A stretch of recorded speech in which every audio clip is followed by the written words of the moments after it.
안녕하세요, 활인이들. 자, 오늘 수업은 주기율표와 주기성 수업입니다. 자, 학습지는 우리 41쪽이고요. 그리고 교과서는 우리 74쪽을 펴놓고 함께 수업을 들으시면 되겠습니다. 자, 학습목표부터 먼저 보도록 하겠습니다. 현재 사용하고 있는 주기율표가 만들어지기까지의 과정을 설명할 수 있다. 두 번째, 주기율표에서 유효핵 전하, 원자 반지름, 이온화 에너지의 주기성을 설명할 수 있다. 자, 여기까지가 바로 시험범위고요. 오늘 학습할 부분은 유효핵 전하까지입니다. 자, 여러분 주기율표가 뭘까요? 여러분 잘 알고 계시죠? 그리고 주기율표에 있는 원소들의 순서도 거의 다 알고 있을 거예요. 지금 보고 있는 이 정도 원소들은 그래도 여러분들이 이름과 화학식 그리고 주기율표에서 위치 알고 있으셔야 된다라고 말씀을 드렸는데, 그리고 깜짝 주기율표 테스트를 볼 것이다 라고 말씀을 드렸는데 시간이 없어서 지금 주기율표 테스트를 하지 못하고 있습니다. 어쨌든 공부를 하고 계시죠?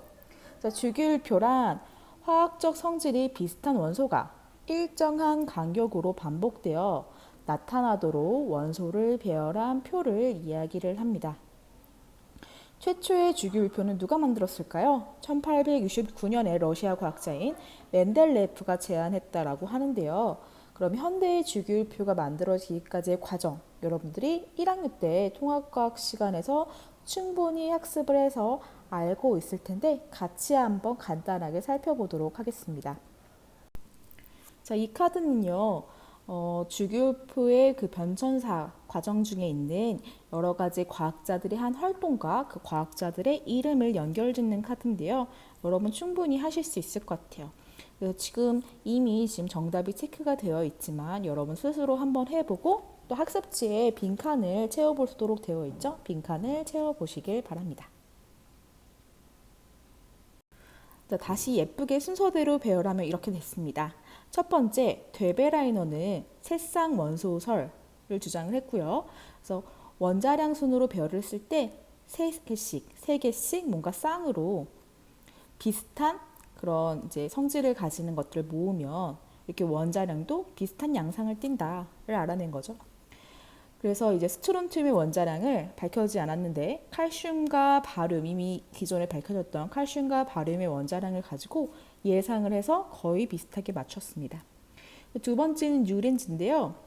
원자량 순으로 배열했을 때 8번째마다 화학적 성질이 비슷한 원소가 나타나는 것을 알게 되었어요. 사실은 네온을 지금 몰랐기 때문에 네온이 빠져 있습니다. 그래서 8번째마다가 가능했죠. 네온이 들어있으면 9번째마다겠죠. 이거를 도레미파솔라시도와 같다 해서 옥타브설이라는 이름을 붙였습니다. 자, 그 다음에 세 번째 멘델레예프는 최초의 주기율표를 이제 만든 주기율표 같은 주기율표를 만든 사람인데요. 원자량 순서대로 배열한 사람은 많았지만 멘델레예프만큼 이렇게 딱 정리를 한 사람은 없었어요. 그래서 멘델레예프는 자기가 정리한 주기율표를 가지고 발견되지 않았던 뭐 갈륨이냐 저마늄이나 아니면 뭐 스칸듐과 같은 그런 아직 미발견 상태였던 원소들의 성질을 예측하였습니다. 마지막으로 모듈은요, 원자 번호 순서대로 배열했는데요. 원자 번호 순서라는 것은 다시 말하면 양성자 순이라는 거죠. 이미 나와 있었던 X선, 엑스레이를 활용하여 원소의 양성자 수를 알아낼 수 있었고, 이를 통해 원자 번호 순서대로 배열을 할 수가 있었습니다. 현대의 주기율표는 원자 번호 순서대로 배열을 하고 있으니까 모듈리가 가장 현대의 주기율표와 가깝다라고 볼 수 있겠네요. 사실 주기율표는 지금도 계속 발전을 하고 있습니다. 계속 늘어나고 있고요. 현재 주기율표에 여러분 그 주기율표에 있는 원소가 모두 몇 개인지 혹시 아시나요? 네, 현재는 118개입니다. 118개인데요. 선생님 학교 다닐 때만 해도 고등학교 교과서에 있는 원소의 주기율표에 원소가 108개였어요. 근데 그 사이에 10개가 늘었죠. 이렇게 원소의 종류가 계속 늘어나고 있습니다. 새로운 원소를 만들어내기도 하고 새로운 원소를 발견하기도 하는 거겠죠. 화학의 아버지라고 불리하는 라부아제가 처음으로 이제 어떤 물질들을 분류하려는 시도를 했어요. 지금으로선 그 분류가 굉장히 얼토당토하지 않게 보입니다. 예를 들어서 산소, 질소, 수소를 빛, 열, 현재의 관점으로는 원소가 아닌 빛과 열을 함께 분류를 하였고요. 이런 것들이 굉장히 얼토당토하는 분류로 보이지만 이런 시도만으로도 굉장히 이제 획기적인 시도였다고 볼 수가 있겠습니다.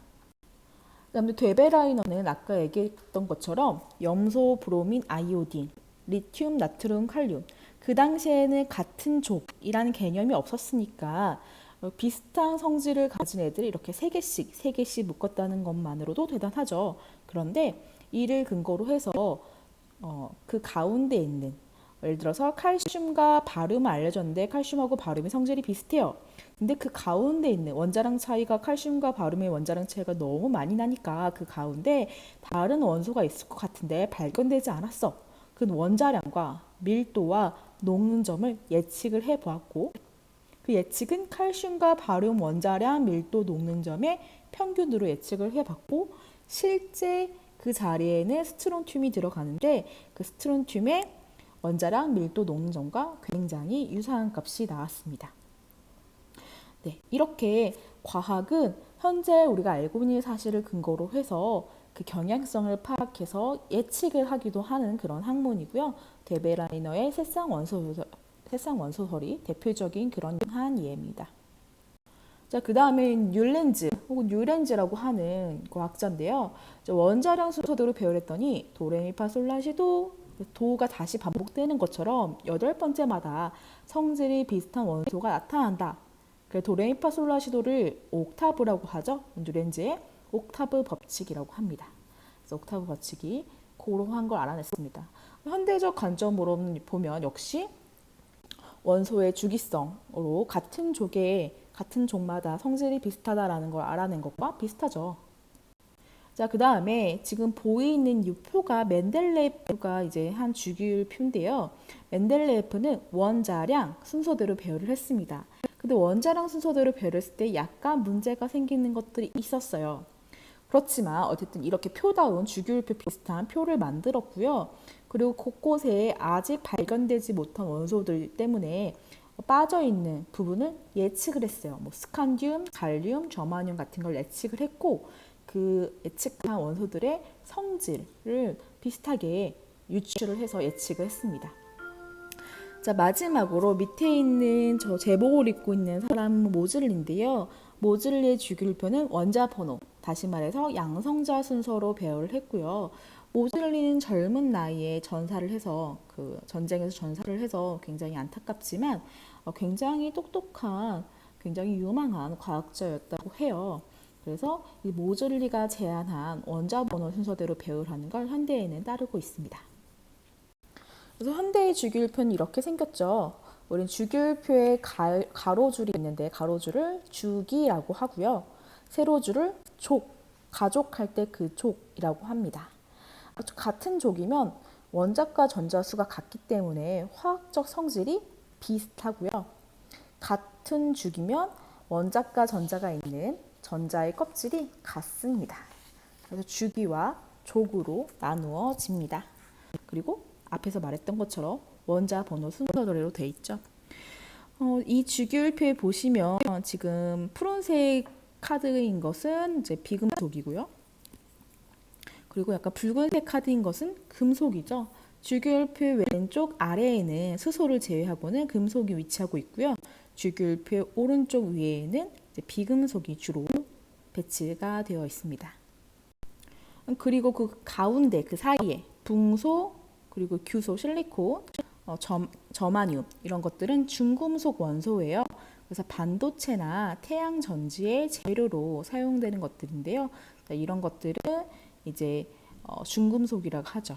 그리고 그 왼쪽에 있는 것들은 금속, 그 오른쪽에 있는 것들은 비금속인데요. 금속 원소는 여러분 보세요. 전자를 잃기 쉬울까요? 얻기 쉬울까요? 잃기 쉽습니다. 전자를 잃는다는 건 양이온이 된다는 소리예요? 음이온이 된다는 소리예요? 전자를 잃었으니까 양이온이 되는 거겠죠? 또 열과 전기 전도성이 매우 크기 때문에 금속, 여러분 일반적인 그 금속의 성질을 갖고 있고요. 물에 녹으면 물에 녹는 것들은 염기성을 나타냅니다. 대부분 상온에서는 고체 상태인데요. 단 수음만 액체 상태로 존재를 합니다. 대부분의 금속은 광택이 있고 산이랑 반응해서 수소 기체를 발생하기도 합니다.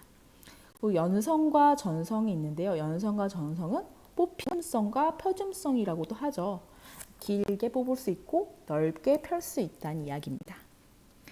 오른쪽 위에 있는 비금속 원소는요. 반대로 전자를 얻기 쉽습니다. 전자를 얻으니까 음이온이 되겠죠. 열과 전기 전도성이 매우 작은데요. 탄소로 만들어진 흑연 제외하고입니다. 흑연, 탄소 나노튜브 이런 특이한 것들은 제외하고요. 또 물에 녹아서 비금속 원소들은 대부분 산성을 띠고요. 그래서 기체 또는 고체 상태로 실온에서는 존재를 합니다. 단 브로민은 액체예요. 브로민은 액체고요. 광택이 없고 산이랑 반응을 하지 않고 고체인 경우에는 외부에서 힘을 가하면 쉽게 부서진다고 합니다. 자, 이렇게 금속, 비금속, 준금속에 대해서 간단하게 설명을 드렸습니다. 자, 다음으로는 원자과 전자에 대해서 얘기를 드리겠는데요. 자, 원자과 전자는 뭐냐면요. 예를 들어서 리튬을 적어볼까요? 리튬의 오비탈 전자 배치를 적어볼게요. 리튬은 원자번호 3번이에요. 전자가 3개죠. 그래서 1s 오비탈의 전자가 2개, 2s 오비탈의 전자가 하나 들어갑니다. 자, 나트륨 한번 적어볼까요? 나트륨은 원자번호 11번이에요. 1s 오비탈의 전자가 2개, 2s 오비탈의 전자가 2개, 2p 오비탈의 전자가 6개, 그리고 3s 오비탈의 전자가 하나 들어갑니다. 자, 그랬을 때 가장 마지막 껍질, 리튬 같은 경우는 가장 마지막 껍질이 이제 주양자 수가 2인 이 부분이죠. 나트륨 같은 경우는 가장 마지막 껍질은 주양자 수가 3인 자, 이 부분이죠. 가장 마지막 껍질에 존재하는 전자를 우리가 원자과 전자라고 하고요. 실제 결합에 참여를 하는 그러한 전자입니다. 공유결합이나 이온결합 등 실제 원자와 원자 간의 화학 결합에 참여를 하는 전자를 원자과 전자라고 하고요. 가장 마지막 껍질의 전자를 이야기합니다. 그래서 리튬 같은 경우는 원자과 전자가 1이죠. 나트륨 같은 경우도 원자과 전자가 1이죠. 원자과 전자가 1인 것들은 이렇게 세로줄 첫 번째 줄에 모아져 있습니다. 이걸 1족이라고 하죠. 1족에 같은 그 가족할 때 그 족자를 써서 1족이라고 합니다.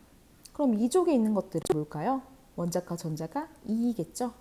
중간에 조금 뛰어넘는 게 있고요. 13족에 있는 것들은 원자과 전자가 3개, 14족에 있는 것들은 원자과 전자가 4개, 15족에 있는 것들은 원자과 전자가 5개, 16족에 있는 것들은 원자과 전자가 6개, 17쪽에 있는 것들은 원자과 전자가 7개, 18쪽에 있는 것들은 원자과 전자가 8개라고도 하는 그런 책이 있는데 우리가 보통은 0이라고 합니다.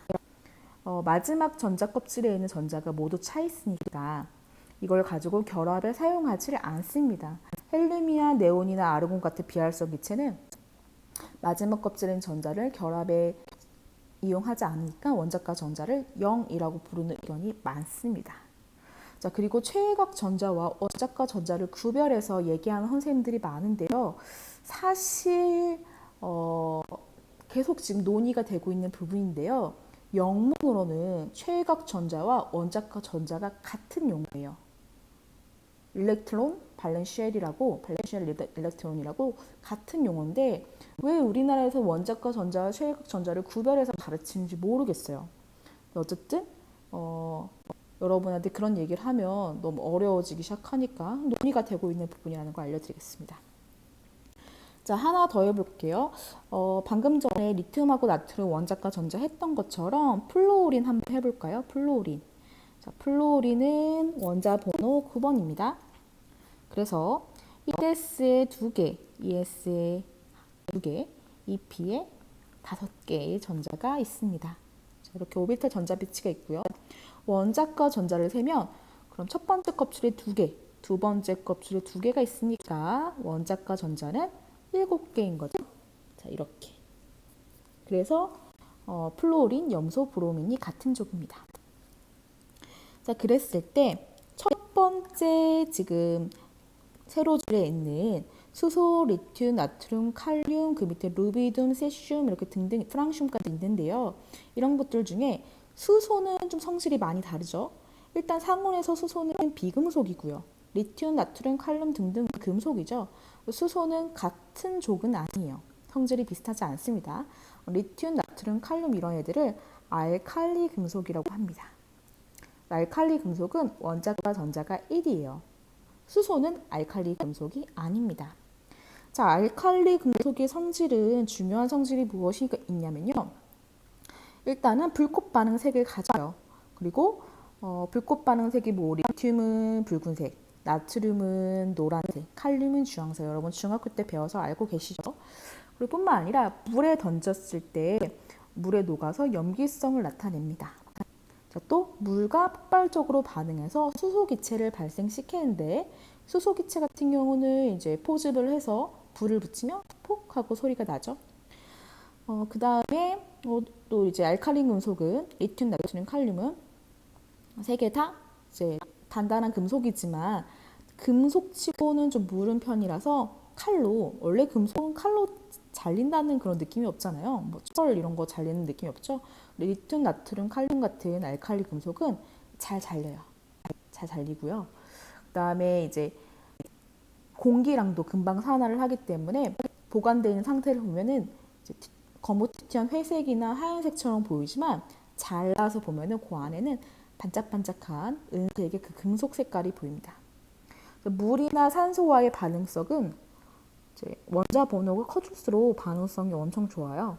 리튬, 나트륨, 칼륨, 그리고 루비듐, 세슘 순으로 이렇게 반응성이 좋습니다. 자, 그 다음에 두 번째 2족에 있는 알칼리 토금속을 잠깐 볼게요. 알칼리 토금속은 알칼리 금속과 비슷하다라고 해서 알칼리 토금속이에요. 뭐가 비슷하냐면 물이랑 반응을 해서 수소기체를 발생하고 또 물이랑 반응한 다음에 염기성 용액을 만드는 게 같은데요.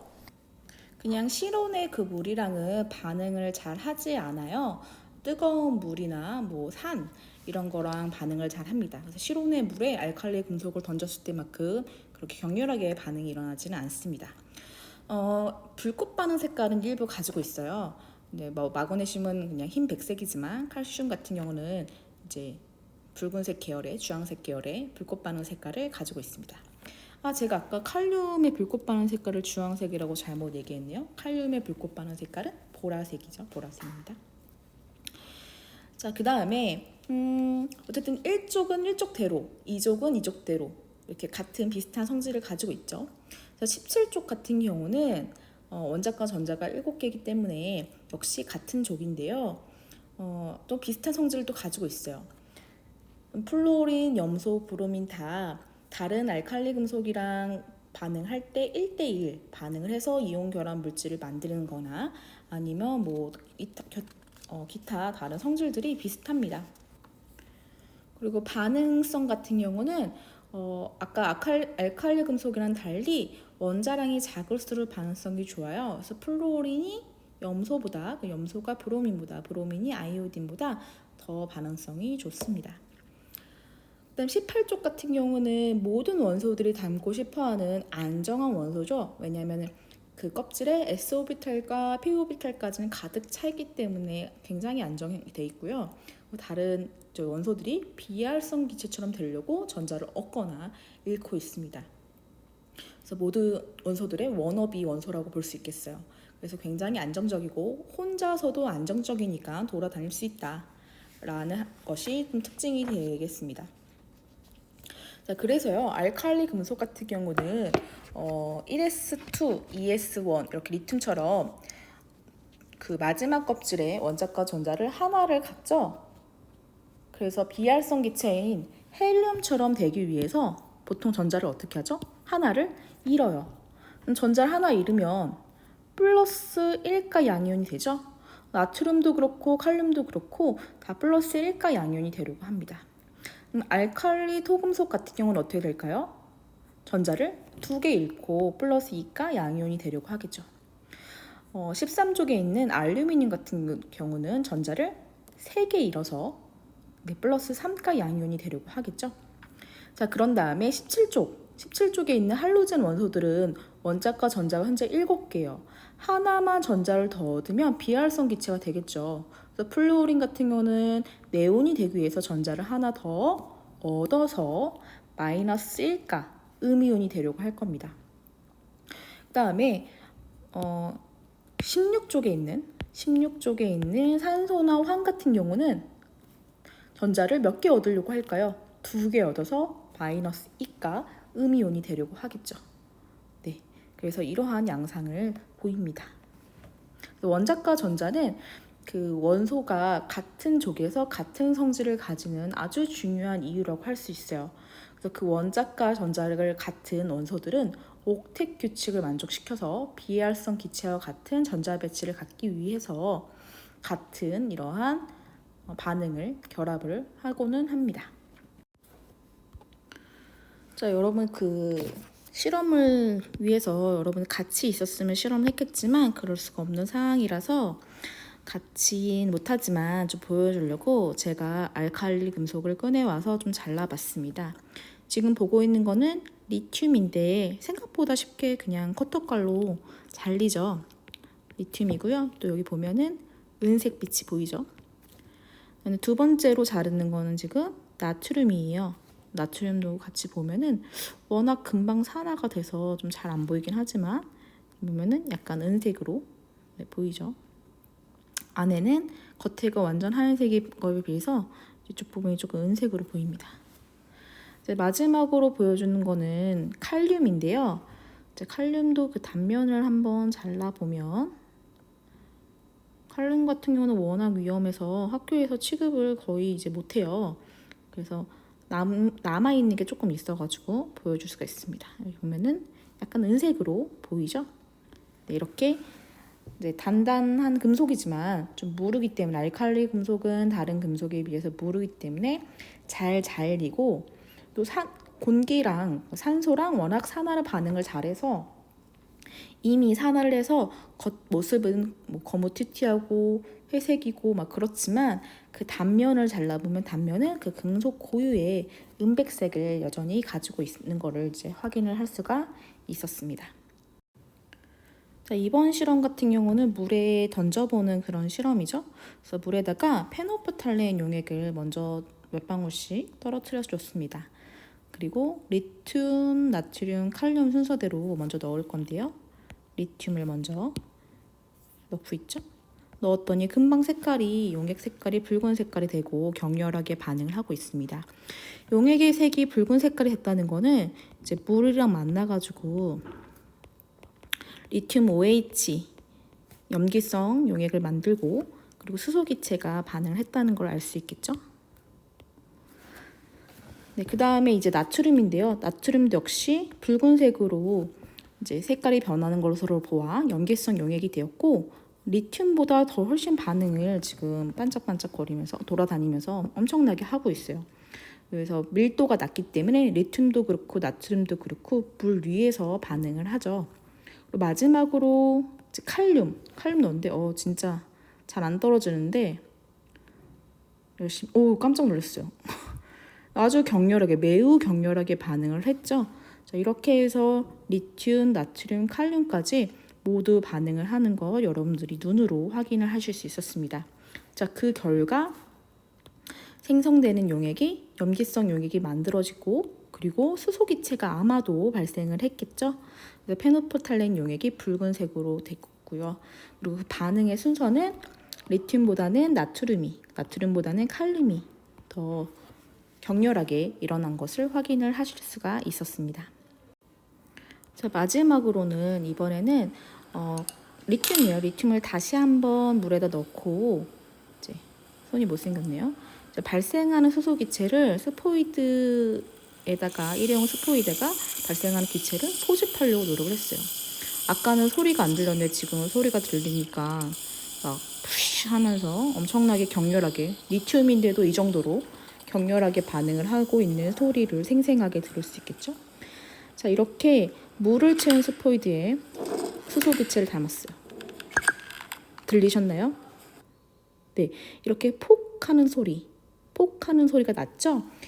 자, 이 소리가 그 말로만 듣던 수소기체를 라이터를 통해서 확인하는 소리입니다. 불을 붙여서 확인하는 소리죠. 수소기체는 폭발성이 있는 이제 가연성 기체이기 때문에 그 연소가 가능한 기체, 가연성 기체이기 때문에 폭발적으로 폭 소리를 내면서 반응을 합니다. 지금은 이 조그만한 일회용 스포이드 반 정도 수소기체를 담았으니까 귀여운 폭 하는 소리가 났지만 더 많은 기체를 담으면 더 소리가 나겠죠. 한 번 더 들어보도록 하겠습니다. 불을 붙이고 네,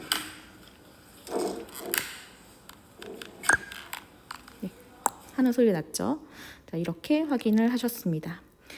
자, 이 실험을 통해서 우리 알칼리 금속의 성질이 비슷한 것을 확인을 했고, 그리고 그 알칼리 금속의 반응성이 원자량이 큰, 원자 번호가 큰 순서대로 커진다, 이런 것도 확인을 충분히 했습니다.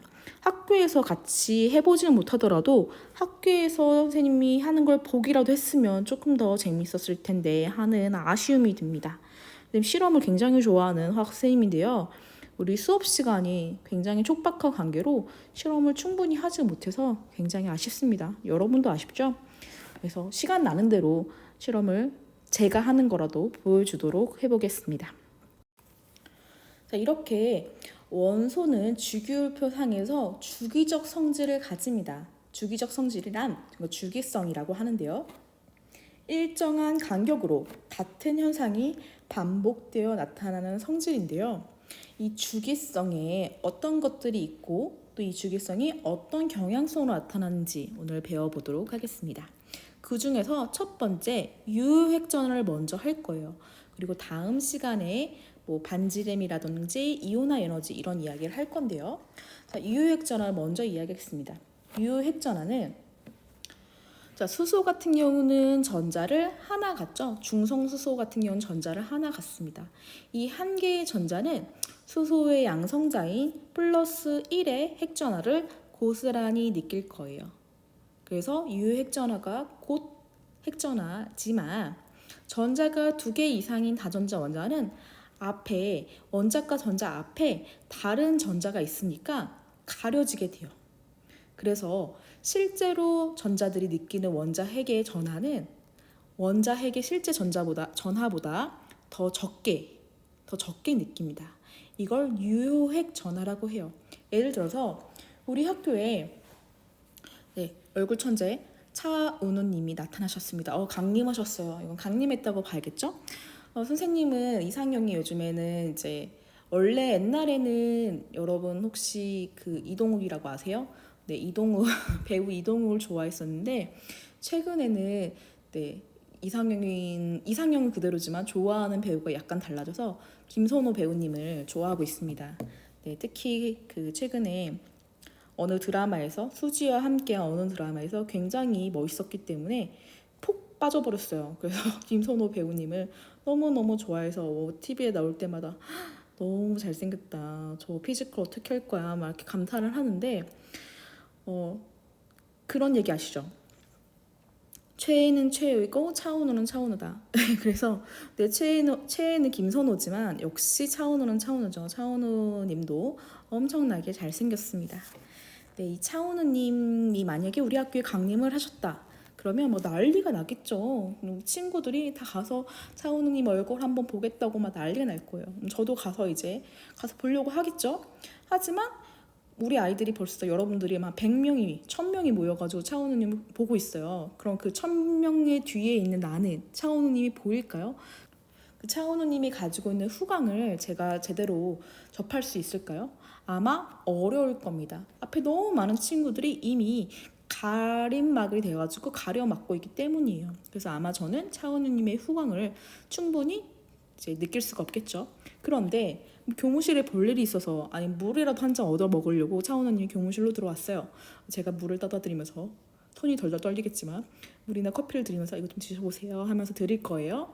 그럼 그때 제가 느끼는 전화라고 했네요. 제가 느끼는 그 후광 효과는 엄청나겠죠. 차은우님의 얼굴에서 나오는 후광 효과를 제가 충분히 많이 이제 접할 수가 있을 거예요. 정말 이래서 차은우님 하는구나 하면서 충분히 감탄을 할 수 있을 거예요.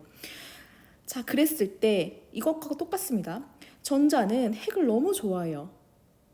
핵이 차은우님이야. 그런데 앞에 많은 전자들이 있으면 그 가려막기 효과가 발생해서 그 핵 전하의 전하량을 가리게 됩니다. 실제로 전자가 느끼게 되는 전하, 실제 핵 전하보다는 감소가 된 그 전하를 유효핵 전하라고 하고요. 그 앞에 다른 전자들이 가리고 있는 걸 가려막기 효과라고 합니다. 자, 이제 이해가 되셨나요? 유효핵 전하, 유효한 핵 전하, 실제 핵 전하입니다. 자, 유효핵 전하에 대한 그래프인데요. 리튬, 베릴륨, 붕소, 탄소, 질소, 산소, 플로린, 네온 순으로 지금 유효핵 전하가 증가하고 있습니다.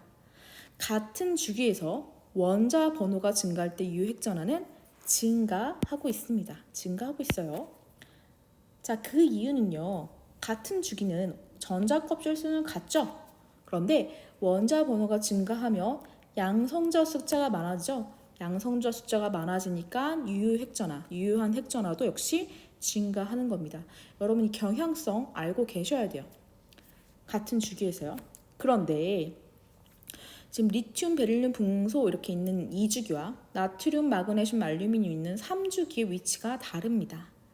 같은 족에서 리튬, 나트륨, 베릴륨, 마그네슘, 붕소, 알루미늄 이렇게 같은 족을 비교해보면 원자 번호가 증가할 때 유효핵 전하는 증가합니다. 왜 증가하냐면요. 전자 껍질 수가 증가하죠. 전자 껍질 수가 증가하면 핵으로부터 원자과 전자의 거리가 멀어지니까 유효핵 전하가 낮아지는 요인인데, 그런데 그보다는 양성자 수 증가가 더 크게 기여합니다. 이렇게 어떠한 경향성의 원인은 한 가지만 있는 것이 아니라 여러 가지가 있기 때문에 그 여러 가지가 반대로 작용할 수도 있어요. 그럴 때는 더 영향성이 큰 것이 기여도가 크겠죠. 같은 족에서 원자 번호가 증가할 때 유효핵 전하는 증가합니다. 왜요? 전자 껍질 수 증가는 유효핵 전하가 감소하는 요인이지만 양성자 수가 훨씬 더 많이 증가함으로 2배 증가함으로 더 크게 기여함으로 유효핵 전하는 결론적으로 증가합니다. 자, 같은 주기에서 오른쪽으로 할 때 유효핵 전하는 증가했어요. 그리고 같은 족에서 원자 번호가 증가할 때 유효핵 전하는 증가했습니다. 즉 오른쪽 그리고 아래로 내려갈 때 주기율표 오른쪽 그리고 아래로 내려갈 때 유효핵 전하는 증가했습니다. 자, 유효핵 전하 그래프 그리고 지금 얘기한 경향성에 대한 설명 잘 기억하셔야 합니다. 자, 우리 지금 교과서 81쪽에 상단까지 했습니다. 우리 다음 시간에는 학교에서 원자 반지름과 이온 반지름 그리고 이온화 에너지를 공부할 생각입니다. 원자 반지름하고 이온 반지름은 학교에 나와서 화학실, 5층 화학실 아시죠? 5층 화학실에서 모든 활동을 하고 정리를 할 예정이니까 화학실로 오시기 바랍니다. 자, 오늘도 선생님의 이제 화학에 대한 사랑으로 아까 뻘소를 해서도 이해해 주시고요. 우리 활인이 여러분들 시험이 얼마 남지 않았으니까 공부 열심히 하시고요. 모르는 건 선생님에게 질문해 주시기 바랍니다. 자, 교과서에 있는 문제, 학습지에 있는 문제 충분히 풀어보시고요. 잘 대비하시면 좋은 결과 있으리라고 생각이 됩니다. 자, 다음 시간에 학교에서 만나도록 하겠습니다. 여러분 안녕.